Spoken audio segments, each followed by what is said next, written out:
Hello students, welcome to CR International School online study system. I hope all of you will be fine at home. Stay safe बेटे. We are doing business study here. Last video में हमारा lesson number 1 आपका and हो चुका था बेटे. आज हम लेसन नंबर 2 स्टार्ट करने जा रहे हैं, प्रिंसिपल्स ऑफ मैनेजमेंट बेटे. मैनेजमेंट आपने बताया था कि एक आर्ट होती है, मैनेजर्स के पास एक आर्ट होती है जिससे वो दूसरों से काम कराते हैं. So management is the art of getting the work done through others. अब देखिए कुछ प्रिंसिपल्स होते हैं, ठीक है. देखिए आज के सिनेरियो में, आज के समय जो मैनेजर होते हैं उन्हें बड़ी बड़ी प्रॉब्लम का सामना करना पड़ता है बेटे. आज के समय एनवायरनमेंट भी बड़ा चेंजेबल होता है, नए नए चेंज, टेस्ट एंड प्रेफरेंस में चेंज आते रहते हैं बेटे.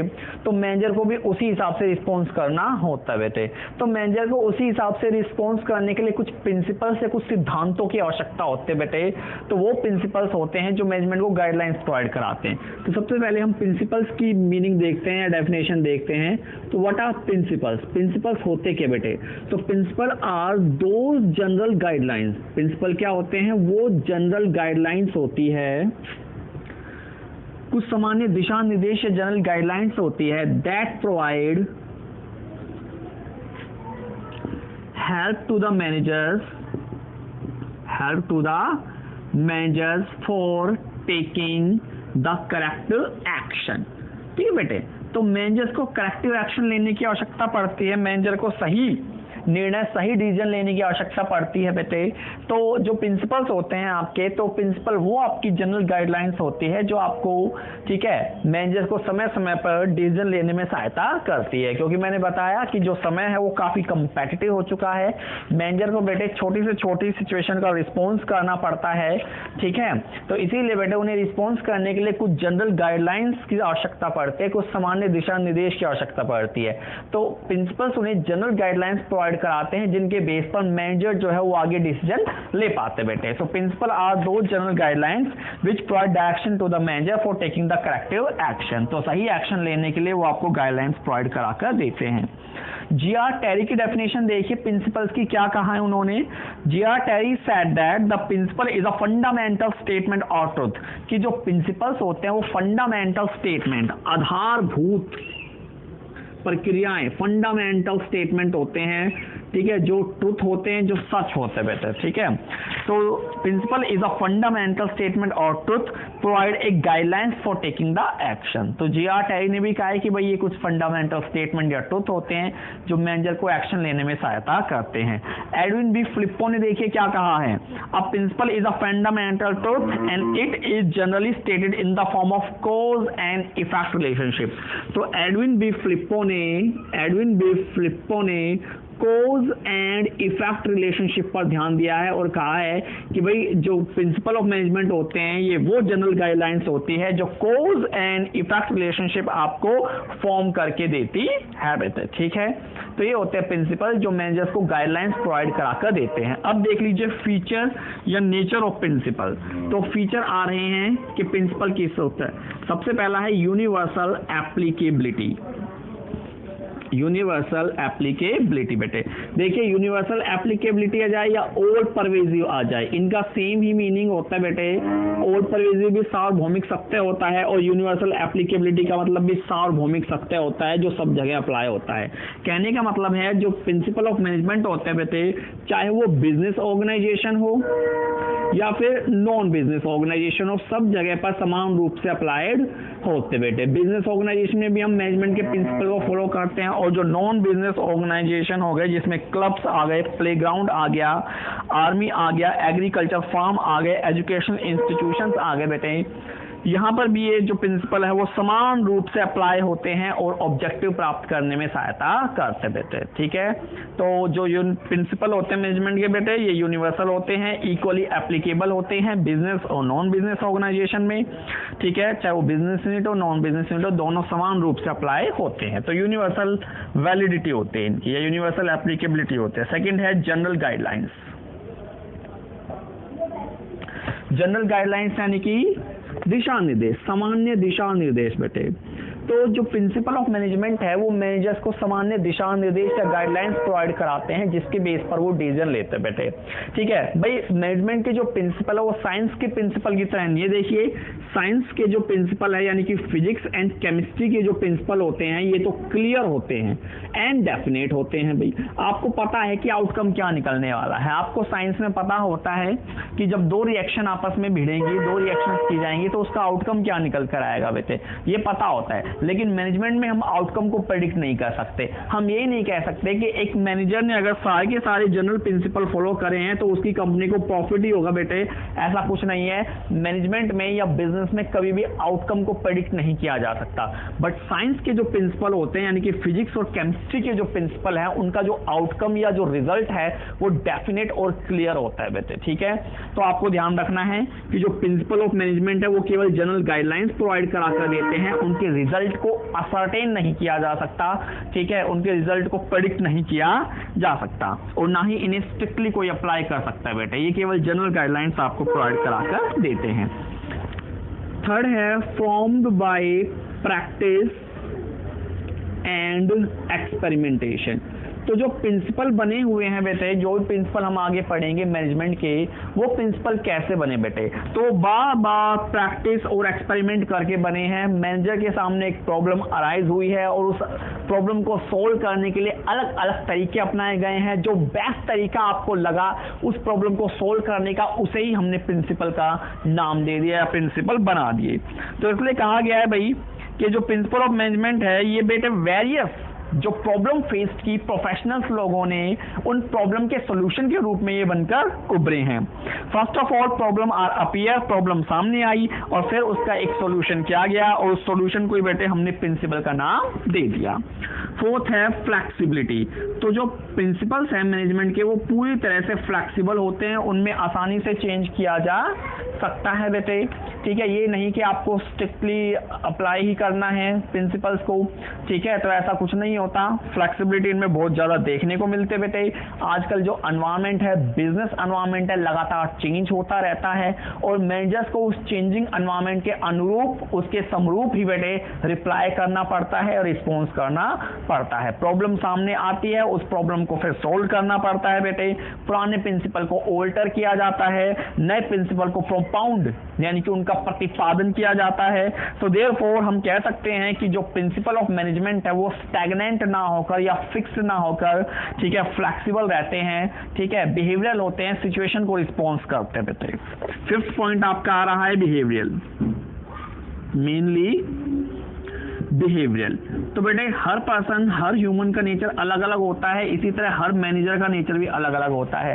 कौन सा मैनेजर किस सिचुएशन में कौन से प्रिंसिपल को अप्लाई करता है वो उसकी विजन पर, उसके स्किल्स पर डिपेंड करता है बेटे। सिचुएशंस आती हैं जहां मैनेजर रिस्पॉन्स करते हैं बेटे, और जो मैनेजर सही रिस्पॉन्स करता है वही नाम बनाता है, वही नाम कमाता है, वही बेस्ट समझा जाता है। तो जो प्रिंसिपल है वो हमेशा बिहेवियरल होते हैं। ये नहीं कि आप एक सिचुएशन में एक पर्टिकुलर प्रिंसिपल को अप्लाई करोगे, नहीं, सिचुएशन देखी जाती है और फिर उसका रिस्पॉन्स किया जाता है। So the principle of management are directly concern with the human behaviour. ठीक है, they ensure a better relationship among the man power working at all organisational level. तो जितने भी लेवल होते हैं ऑर्गेनाइजेशन के, top level, middle level, lower level, उन सभी पर रिस्पॉन्स किया जाता है, बिहेवियर देखा जाता है बेटे, और फिर उन प्रिंसिपल को अप्लाई किया जाता है। ठीक है, और साथ ही साथ ये जो प्रिंसिपल है वो मटेरियल और ह्यूमन रिलेशनशिप भी तैयार करके देते हैं। 6 है cause and effect relationship. Cause and effect relationship. तो बेटे कॉज का मतलब होता है कारण और इफेक्ट का मतलब होता है उसका परिणाम निकल कर आना। तो जो प्रिंसिपल ऑफ मैनेजमेंट है ये हमेशा आपको cause and effect relationship explain करके देते हैं। They specify what the ultimate outcome will be if in a particular situation work is done in a particular manner. So ये आपको बताते हैं कि एक पर्टिकुलर सिचुएशन में आपने अगर एक मैनर में काम किया है तो उसका रिजल्ट क्या निकल कर आएगा। तो कॉज एंड इफेक्ट रिलेशनशिप ये आपको शो करके देते हैं। भाई सिंपल सी बात है, अगर आप एफिशिएंसी से काम करोगे तो कॉस्ट आपकी रिड्यूस होगी, एफिशिएंसी से काम नहीं करोगे, टाइम की बर्बादी करोगे, मटेरियल की बर्बादी करोगे तो कॉस्ट आपकी हाई लगेगी। और 7 है कंटीजेंसी बेटे, ठीक है। कंटीजेंसी तो आपको पता ही है, सिचुएशन को रिस्पॉन्स करना, ठीक है। तो जो प्रिंसिपल ऑफ मैनेजमेंट होते हैं वो कंटीजेंट होते हैं बेटे। एक पर्टिकुलर सिचुएशन, एक पर्टिकुलर सर्कमस्टेंस में आपको कैसा रिस्पॉन्स करना है वो मैनेजर पर डिपेंड करता है। So therefore the decision to implement them or not is taken through the situation or circumstances, कि भाई जो मैनेजर है वो उस प्रिंसिपल को अप्लाई करता है या नहीं करता, वो सर्कमस्टांस या सिचुएशन पर निर्भर करता है। तो ये प्रिंसिपल हमेशा कंटीजेंसी होते हैं बेटे, समय समय पर इनमें बदलाव होता है और समय समय पर जो मैनेजर होते हैं उसे रिस्पॉन्स करते हैं, उसे अप्लाई करते हैं। स्टूडेंट्स देखिए, नेक्स्ट टॉपिक है आपका significance of principal of management. मैंने अभी आपको बताया प्रिंसिपल ऑफ मैनेजमेंट क्या होता है बेटे।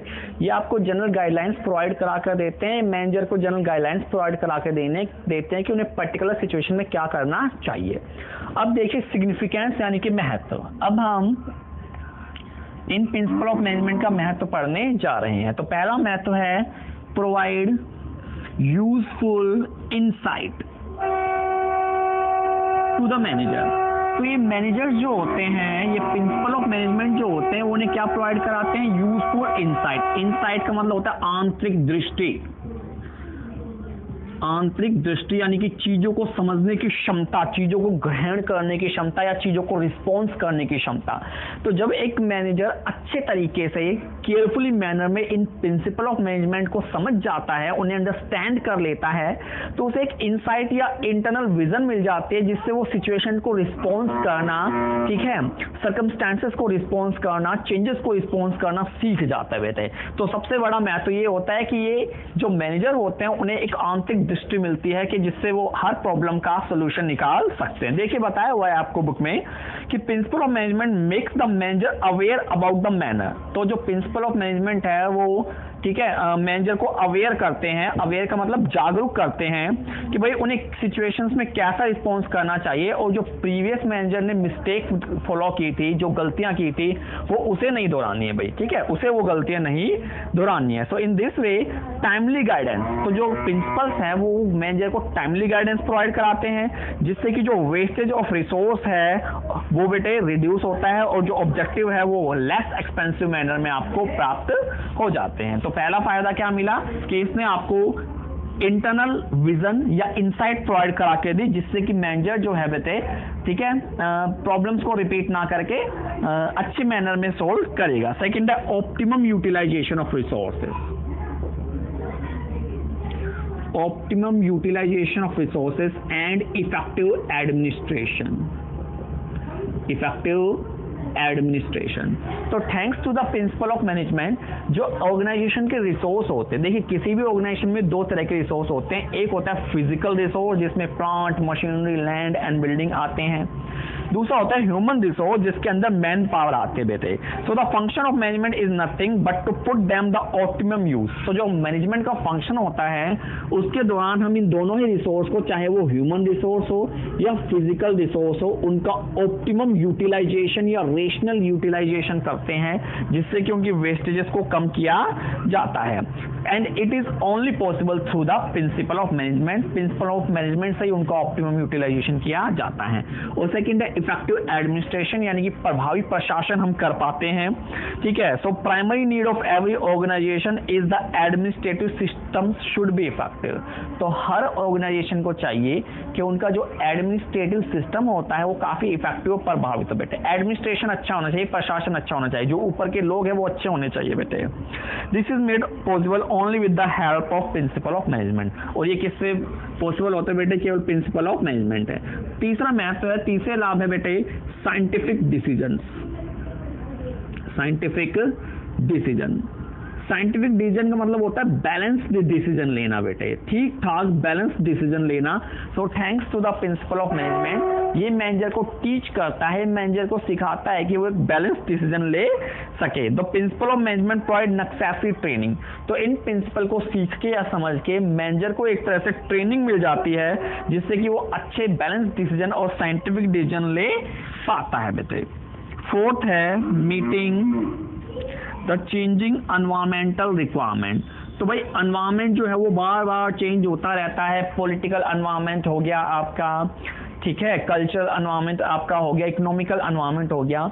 जो वातावरण होता है, एनवायरनमेंट होता है, उसमें लगातार चेंजेस आते रहते हैं बेटे, और एक इफेक्टिव मैनेजर को उन चेंजेस को अच्छे तरीके से रिस्पॉन्स करना चाहिए बेटे, अदरवाइज वो कंपटीशन में बहुत पीछे रह जाता है। So thanks to the these principle of management, इनके जरिए ही क्या होता है, वो एनवायरनमेंट में आने वाले चेंजेस को सही तरीके से रिस्पॉन्स कर पाता है बेटे। सैमसंग देखिए, सैमसंग ने अच्छा रिस्पॉन्स किया, एंड्रॉइड अपनाया।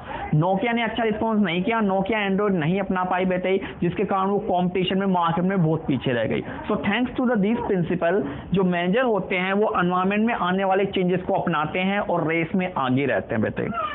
तो बता रखा है भाई कि मॉडर्न टाइम में बिजनेस में लगातार डेवलपमेंट, लगातार टेक्निकल चेंजेस होते रहते हैं, और एक अच्छा मैनेजर बेटे वही होता है जो इन चेंजेस को लगातार रिस्पॉन्स करता है। प्रोडक्शन, मार्केटिंग, नई टेक्निक को बेटे हमेशा रिस्पॉन्स करता है। तो एक मैनेजर को इन सिचुएशन की जानकारी केवल और केवल इन प्रिंसिपल की सहायता से मिल पाती है, और इन प्रिंसिपल की सहायता से ही वो कॉम्पिटिशन को फेस कर पाता है और लंबे समय तक बेटे अपने ऑर्गेनाइजेशन को जिंदा रखता है। फिफ्थ है फुलफिलिंग द सोशल रिस्पॉन्सिबिलिटी।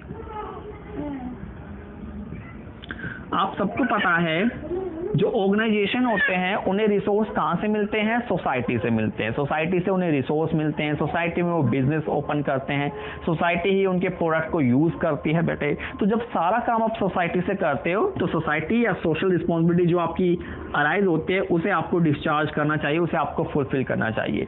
तो ये प्रिंसिपल एक मैनेजर को सिखाते हैं कि भाई आपकी जो भी सोशल रिस्पॉन्सिबिलिटी है आपको उसे पूरी होनेस्टी, पूरी ईमानदारी के साथ पूरा करना चाहिए। अपनी सोशल रिस्पॉन्सिबिलिटी से बेटे आप छुटकारा नहीं पाए, उससे भागे मत, आप उसे पूरे अच्छे तरीके से पूरा करें। So more efficient manager can make good quality product. तो अच्छा मैनेजर गुड क्वालिटी प्रोडक्ट भी बनाता है, लोगों को रिक्रूटमेंट भी करता है बेटे, पोल्यूशन भी नहीं फैलाता, यानी कि सारी की सारी अपनी सोशल रिस्पॉन्सिबिलिटी पूरी करता है। सिक्स्थ है management training, education and research.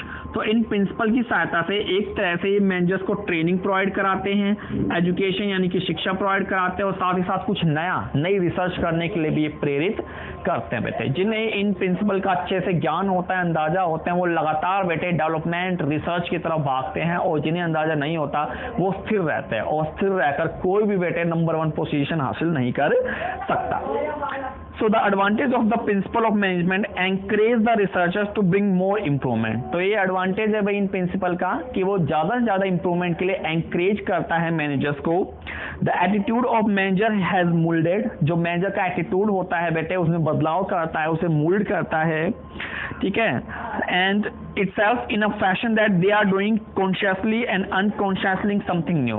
तो बेटे इस तरह से उनके बिहेवियर को चेंज करता है कि वो कुछ नया करने के पीछे सोचते हैं, कुछ इनोवेशन या रिसर्च करने के पीछे सोचते हैं।